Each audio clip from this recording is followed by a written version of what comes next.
جب اپنے دل صاف رکھیں گے تو دل پھر آئینے کی مانند ہوگا، پھر اس آئینے میں دیکھیں گے تو پھر خیر ہی نظر آئے گی۔ تو جب آئینہ ہی دھندلا کر لیا تو پھر کیا دکھائی دے گا؟ اس لیے اپنے دل کو ستھرا کریں، اپنے دل کو پاک کریں، پھر اپنے دل کے آئینے میں تمہیں ہر کوئی اچھا ہی دکھائی دے گا نا۔ کس کو پتھر مارے ناصر کون پرایا ہے، دل کے شیش محل میں ایک ایک چہرہ اپنا لگتا ہے۔ تو پھر دل مصفا ہو گیا، دل مزکا ہو گیا، تو پھر جو ہے وہ پاکیزگی ہی پاکیزگی ہے، نور ہی نور ہے۔ خشیت الہی جب بندہ مومن کے اندر اتر آتی ہے تو پھر اس کا اندر صبرنے لگ جاتا ہے۔ جہاں کوئی کیمرہ نہیں ہوتا، جہاں کوئی ایجنسی نہیں ہوتی، جہاں کوئی دیکھنے والا نہیں ہوتا، وہاں یہ خوف طاری ہوتا ہے کہ میرا رب مجھے دیکھ رہا ہے، اور یہ تصور انسان کی زندگی کے اندر خیر لاتا ہے۔ خشیت الہی باطن کو نکھارتی ہے، سجدوں میں لذت پیدا کرتی ہے، رکوع اور قیام میں سرور پیدا کرتی ہے، یہ نیتوں کے اندر خلوص اور للہیت پیدا کرتی ہے، یہ تمہارے اعمال کے اندر حسن پیدا کرے گی۔ اگر اللہ کی خشیت باطن میں نہیں ہے تو کھوکھلے عمل ہوں گے، ریا ان پر مسلط ہو جائے گی، دکھلاوا آ جائے گا، عجب آ جائے گا۔ ہم تو نماز پڑھنے لگ جائیں تو بے نمازیوں کو حقیر سمجھنے لگ جاتے ہیں۔ وہ کیسی نماز ہے جس نے ہمیں تکبر میں مبتلا کر دیا، جس نے ہمارے دماغ میں غرور بھر دیا، ہمیں لوگ بونے بونے اور چھوٹے چھوٹے دکھائی دینے لگے اگر ہم نے جو ہے وہ چند سجدے کر لیے۔ لیکن وہ لوگ جو خشیت الہی کے نور میں پرورش پاتے رہے، وہ ساری زندگیاں عبادت میں گزارنے کے بعد پھر بھی روتے تھے، پتہ نہیں ہماری عبادتیں بھی قبول ہوئی ہے کہ نہیں۔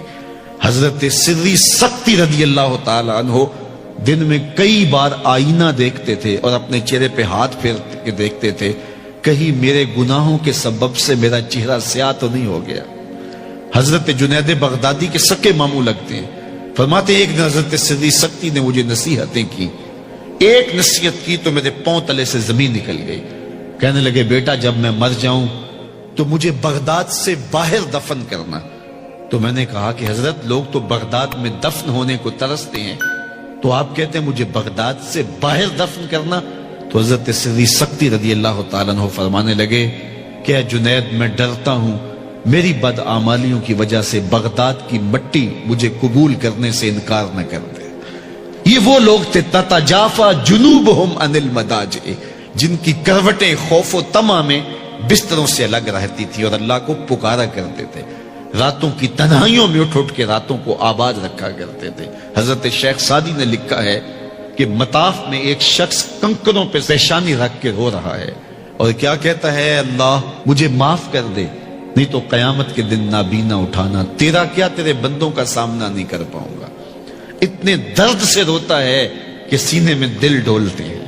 ایک شخص تو اپنا طواف چھوڑ کے اس کے پاس کھڑا ہو گیا، اس کی پشت پہ ہاتھ پھیرنے لگا، حوصلہ رکھ اللہ بڑا کریم ہے، حوصلہ رکھ اللہ بڑا رحیم ہے، اور اس کو تسلی دینے لگا۔ اور وہ اتنے درد سے روتا ہے، اس کی چیخیں سنی نہیں جاتی، مطاف کے کنکروں پہ اس کے آنسو گرتے ہیں، اور کہتا ہے اے اللہ مجھے معاف کر دے نہیں تو نابینا اٹھانا، تیرا سامنا تو بڑی دور کی بات، تیرے بندوں کا سامنا نہیں کر پاؤں گا۔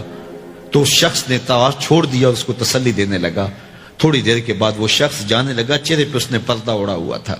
تو اس شخص کو تجسس تھا کہ میں دیکھوں یہ کون ہے جو اتنے درد سے روتا ہے اور اس کو سمجھاؤں کہ اللہ بڑا کریم ہے۔